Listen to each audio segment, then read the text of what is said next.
నమస్తే, నేను సిరి.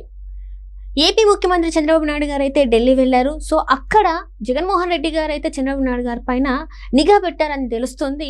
సో అక్కడ చంద్రబాబు నాయుడు గారు ఏం చేస్తున్నారు, ఎవరెవరిని కలుస్తున్నారు అనే దాని మీద కూడా ఆయన విస్తృతంగా అయితే తెలుసుకునే ప్రయత్నం కూడా చేస్తున్నట్టు మనకు తెలుస్తుంది. దీని మీద మరింత సమాచారాన్ని మనకు అందజేయడానికి మనతో పాటు ఉన్నారు ప్రముఖ senior journalist, political analyst CS Rao గారు. నమస్కారం సార్. నమస్తే సార్, ఇప్పుడు చూస్తుంటే ఏపీ ముఖ్యమంత్రి చంద్రబాబు నాయుడు గారు అయితే ఢిల్లీలో ఉన్నారు. అయితే ఢిల్లీలో ఉన్న చంద్రబాబు నాయుడు గారి మీద జగన్మోహన్ రెడ్డి గారు రెక్కి పెట్టారు. అంటే బాబు గారు వేసే ప్రతి అడుగును కూడా ఆయన గమనిస్తున్నారు, రెక్కి నిర్వహించి షాడోస్ని పెట్టేసి అని చెప్పేసి. సో మరి ఏం తెలుసుకుందామని ఈయన ఇన్ని ప్రయత్నాలు చేస్తున్నారు. ఇప్పుడు చంద్రబాబు నాయుడు గారు, రేవంత్ రెడ్డి గారు ఇద్దరు ఢిల్లీలో ఉన్నారు. వాళ్ళిద్దరు ఎక్కడ రాజకీయంగా దొరుకుతారా అని ఒకవైపు కేసీఆర్, మరొక వైపు జగన్మోహన్ రెడ్డి గారు ఇద్దరు కాచు కూర్చున్నారు. బెంగళూరులో జగన్మోహన్ రెడ్డి గారు ఉన్నారు, ఎలహంకా ప్యాలెస్లో. ఫామ్ హౌస్లో కేసీఆర్ గారు ఉన్నారు, హైదరాబాద్లో. వీళ్ళిద్దరూ కామ్గా విశ్రాంతి తీసుకుంటున్నారు అనుకుంటున్నామా? ఒకవేళ ఎవరన్నా అనుకుంటే అది పొరపాటు. అనుకుంటే అంటే అక్కడ ఉండి వాళ్ళు వ్యూహాలు రచిస్తున్నట్టు అనుకోవచ్చు. వాళ్ళు బేసికల్గా రాజకీయ నాయకులు. ఎక్కడున్నా కానీ రాజకీయాల గురించి, రాజకీయ వ్యూహాల గురించి ఆలోచిస్తూ ఉంటారు, రచిస్తూ ఉంటారు. జగన్మోహన్ రెడ్డి గారు ఎలహంకా ప్యాలెస్లో ఉన్నారు కాబట్టి ఆయన ఏదో సైలెంట్గా ఉన్నారని చెప్పేసి ఎవ్వరూ అనుకోరు. ఆయన గురించి తెలిసినటువంటి వాళ్ళు ఖచ్చితంగా ప్రమాదకరమైనటువంటి రాజకీయ వ్యూహాలను రచిస్తూ ఉంటారు. వీళ్ళంత వరకు అధికారంలో ఉన్నటువంటి పార్టీని ఇబ్బంది పెడదాం, అవసరమైతే దించేయాలి అనేటువంటి ప్లాన్ కూడా వేస్తారు. జగన్మోహన్ రెడ్డి గారు అంత డేంజరస్ గేమ్స్ ఆడుతూ ఉంటారు అనేది ఆయన గురించి తెలిసినటువంటి వాళ్ళు మాట్లాడుకునేటువంటి మాటలు. 164 మంది ఎమ్మెల్యేలతో బలమైనటువంటి ప్రభుత్వాన్ని చంద్రబాబు నాయుడు గారు ఏర్పాటు చేసినప్పటికీ ఆయన్ని ముఖ్యమంత్రి పదవి నుంచి దించి రాష్ట్రపతి పాలన పెట్టాలని చెప్పి 3వ రోజే ప్రయత్నం చేసినటువంటి జగన్మోహన్ రెడ్డి గారిని తక్కువ అంచనా వేస్తారా? తక్కువ అంచనా వేయటానికి లేదు. సో కాబట్టి చంద్రబాబు నాయుడు గారి ప్రతి అడుగు ఖచ్చితంగా జగన్మోహన్ రెడ్డి గారు గమనిస్తూనే ఉంటారు, ప్రతి అడుగుని. దానికి సంబంధించి నెట్వర్క్ అయితే ఉంటుంది కదా. జగన్మోహన్ రెడ్డి గారి నెట్వర్క్ ఎలాంటిదంటే, ఇజ్రాయెల్ దేశానికి సంబంధించిన నిఘా వ్యవస్థ మొసాద్ ఎంత పకడ్బందీగా, ఎంత బలంగా ఉంటుందో, ఎంత బలీయంగా ఉంటుందో అంత బలంగా ఈయన పొలిటికల్ నెట్వర్క్ ఉంటుంది. వాళ్ళదేమో దేశానికి సంబంధించిన నిఘా వ్యవస్థ, ఈయన పాలిటిక్స్కి సంబంధించిన పొలిటికల్ నిఘా వ్యవస్థ.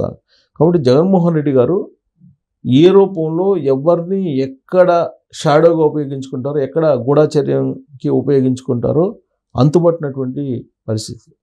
అంత డేంజరస్ పాలిటిక్స్, అంత డేంజరస్ స్టెప్స్ వేస్తూ ఉంటారు జగన్మోహన్ రెడ్డి గారు అనేది ఆయన గురించి తెలిసినటువంటి వాళ్ళు, ఆ పార్టీలో ఉండేటువంటి వాళ్ళు చాలామంది చెప్తూ ఉంటారు. తెలుగుదేశం పార్టీ వాళ్ళు కూడా బాగా తెలుసు.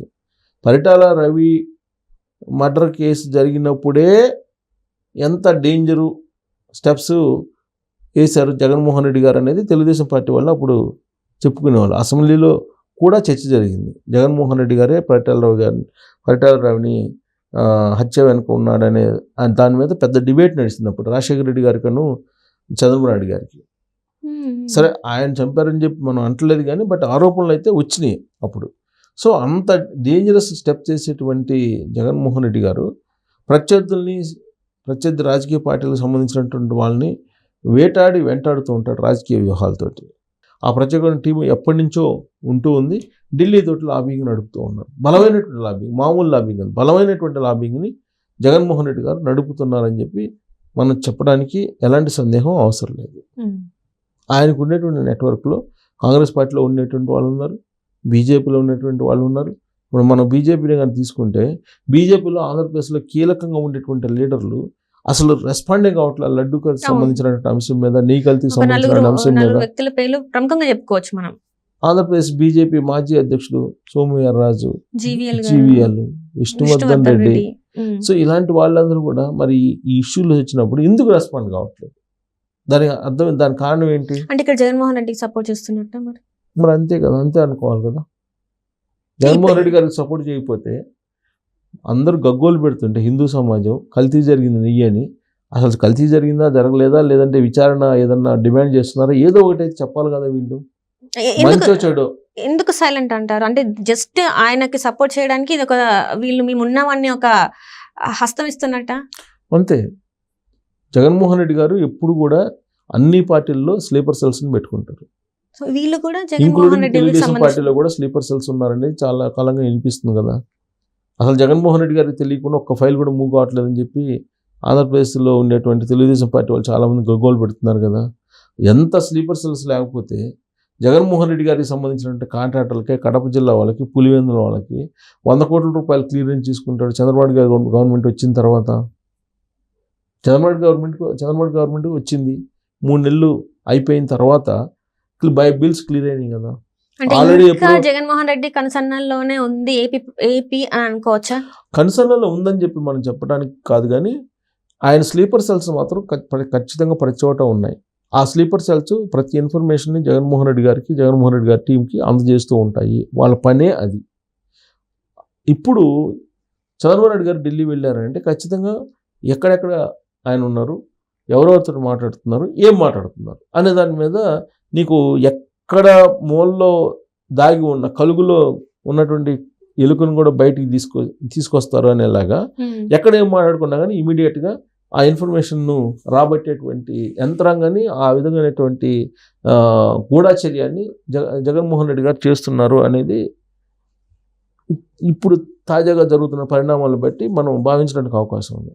ఎలహంగా పాలెస్లో ఉన్నటువంటి ఆయనకి నెట్వర్క్ అక్కడి నుంచి నీకు ఢిల్లీ వరకు బలమైన నెట్వర్క్ ఉంది. ఇంకో మాట చెప్పాలంటే ఎన్ఆర్ఐ లోకేష్ గారు చెప్తున్న దాని ప్రకారం అయితే ఆయనకి 26 కంట్రీస్లో బలమైనటువంటి నెట్వర్క్ ఉంది.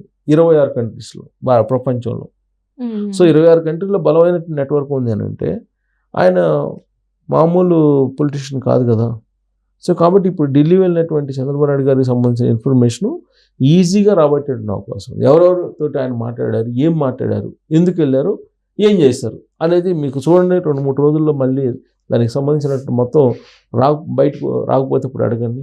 అసలు 2-3 రోజులు కాదు, ఇవాళే వస్తుంది. చంద్రబాబు నాయుడు గారు ఎవరైనా కలిసారు, అసలు రేవంత్ రెడ్డి గారు చంద్రబాబు నాయుడు గారు కలుసుకున్నారా, రహస్యంగా ఫోన్లు మాట్లాడుకున్నారా అక్కడ, లేదంటే రహస్యంగా కలిసారా, ఇవన్నీ కూడా బయటకు వచ్చేటువంటి ఛాన్సెస్ ఉన్నాయి. ఎందుకంటే ఒకవేళ అవి జరిగితే, అవి కొన్ని జరగకపోయినా కానీ జరిగినట్టు గాసిప్స్ క్రియేట్ చేస్తారు. అది మైండ్ గేమ్లో భాగం. వైఎస్ఆర్ కాంగ్రెస్ పార్టీకి వెనతో పెట్టినటువంటి విద్యార్థి ఏది గాసిప్స్ క్రియేట్ చేయటం, ప్రజల్లోకి పంపించడం అనేది. ఇప్పుడు లోకేష్ గారు ఢిల్లీకి సంబంధించినటువంటి ఏదన్నా అక్కడ పోయినప్పుడు కూడా వీళ్ళు నిఘా పెడుతుంటారు. సో ఇప్పుడు రాబోయేటువంటి రోజుల్లో ఒకవేళ ఇప్పుడు రేవంత్ రెడ్డి అలాగే చంద్రబాబు గారు ఇద్దరు ఢిల్లీలో ఉన్నారు. వాళ్ళిద్దరూ కలిసినా కలవకపోయినా కలిసినట్టే వీళ్ళు రూమర్స్ క్రియేట్ చేస్తారు. రూమర్స్ క్రియేట్ చేసి సెంటిమెంట్ రేకెత్తించే ప్రయత్నం చేస్తారు. దానికి కారణం ఏంటంటే కల్వకుంట్ల ఫ్యామిలీ ఉంది తోడుగా జగన్మోహన్ రెడ్డి గారికి. ఫామ్ హౌస్లో ఉన్నటువంటి కేసీఆర్ గారు ఖచ్చితంగా ఇలాంటి ప్రచారాన్ని ప్రజల్లోకి తీసుకెళ్లాలని చెప్పి అనుకుంటారు. దానికి సహకారం ఎవరు అందిస్తారంటే జగన్మోహన్ రెడ్డి గారు అందిస్తారు. జగన్మోహన్ రెడ్డి గారి మీడియా, జగన్మోహన్ రెడ్డి గారు అందిస్తారు.